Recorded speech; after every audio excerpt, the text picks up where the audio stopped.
Hello and welcome to today's February 18th Daily News Report.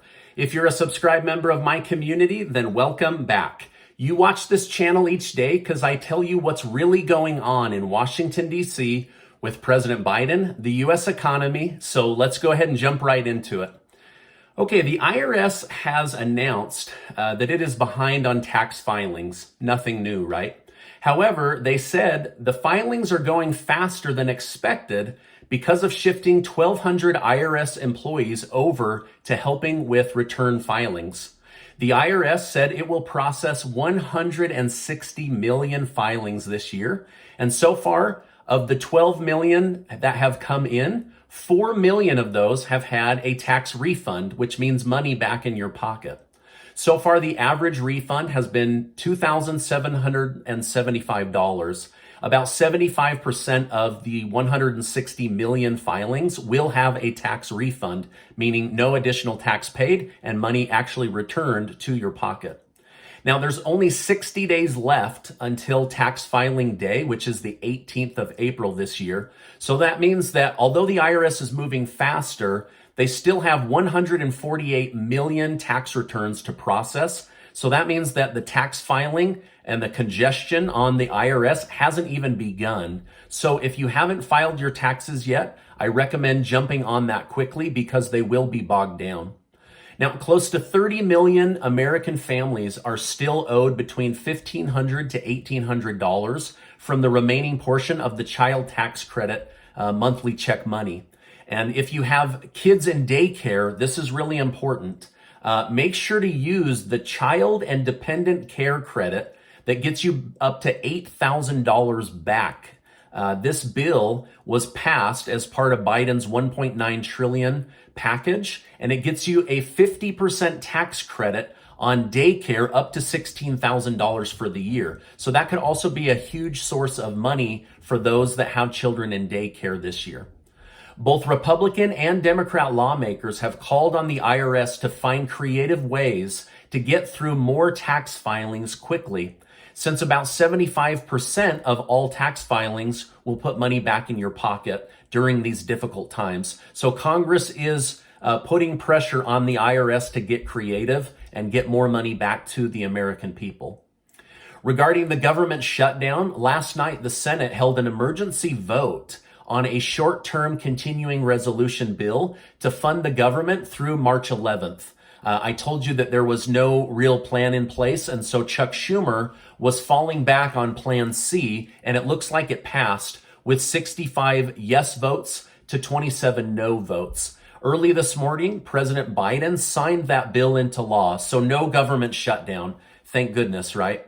However, come March, I'll be updating you on the new showdown between Democrats and Republicans. This is a very, very temporary bill. The bill was supposed to cover the remainder of the year, and then it dropped to 90 days, and then it dropped down to less than 30 days.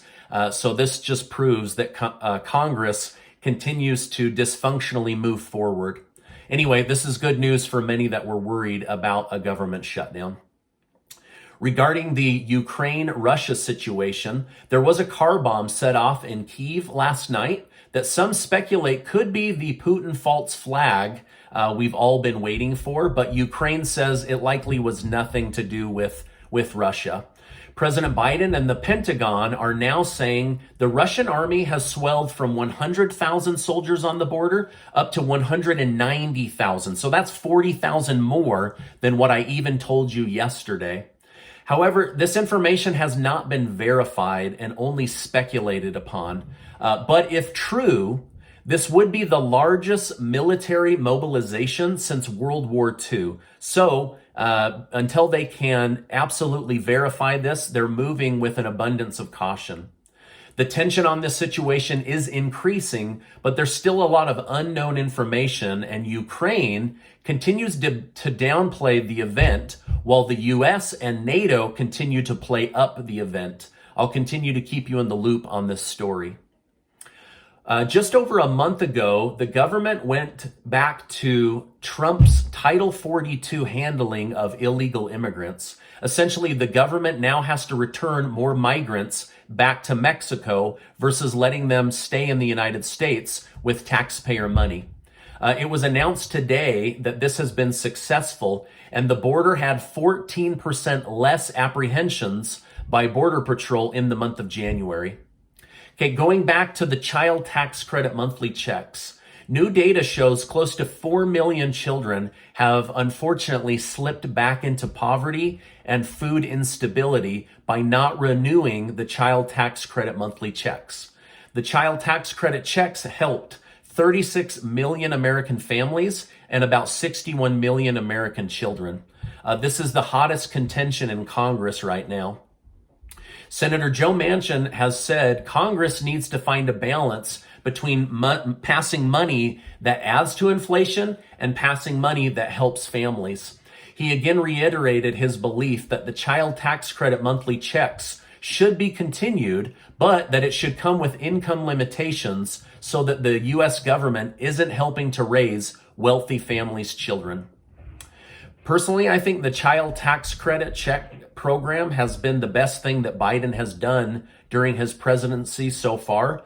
But I have to also be honest, I've been very disappointed to see how little help there has been for Americans on fixed income or seniors in our country. There's about 25 million adult Americans struggling with food insecurity and inflation eating into their monthly budget. So I'm hoping that Congress will consider this group as they move forward and not just families with children. Senator Manchin said he was grateful to see the White House finally acknowledge just how much inflation is hurting the average American family. Many religious groups have called for the American people to come together and have petitioned President Biden to do more on helping struggling Americans and on climate change. These groups say too many are falling into poverty. Too many are being affected by a heated planet and rising water lines, and too many are being affected by war. These groups urge President Biden to do more for social safety net programs and the planet by decreasing the military spending budget. They say that more money should be used and repurposed towards helping people. The real war is poverty, hunger, and the planet. So we'll see if President Biden takes these religious groups' recommendations for more stimulus programs and climate help to heart. Today, Democrat Senator Ben Lujan returned to work after suffering a stroke. So the Democrats are up one. However, Republicans are down one. Last night, Congressman Jim Hagedorn died after battling kidney cancer. The National Archives announced today that some of the boxes former President Donald Trump took home to Mar-a-Lago contain classified information. The archive took 15 boxes back to D.C. So far, they've only discovered a few classified documents, but they say that's too many. They say there may need to be an investigation on whether the former president had knowledge of these classified documents movement, or if they were packed up inadvertently during the move. So far, not much has happened on the Russia-Ukraine story, but on our own northern border, things have changed quickly. Prime Minister Justin Trudeau, with the Emergencies Act now in place, is moving quickly. The two founders of the trucker convoy have been arrested, even though they have not been found guilty of doing anything other than organizing the rallies. Protesters are now being arrested in masses. However, many Canadians are linking arms and singing the Canadian national anthem as they're broken off one by one and arrested. This might be the single biggest day of arrests in the country's history. Canada is definitely going through a lot right now. Some are cheering the authority of the Canadian government, while others worry Canada has shifted from a democracy into an authoritarian state. By the way, thank you guys so much for giving these videos a like. It's hours and hours of research to let you know what's going on in the news today in our country with our president each day. So I really appreciate the support. Now, this is my update for today. As I know more, I will definitely come on and share more with you. Before you go, my wife and I are doing a giveaway of $5,000. 10 people are going to win $500 in cash. I'll make sure to leave a link down below. That will end at the end of February. Now, before you go, I just want to remind you that you are amazing. I appreciate you being in my community, and I'll see you on the next video.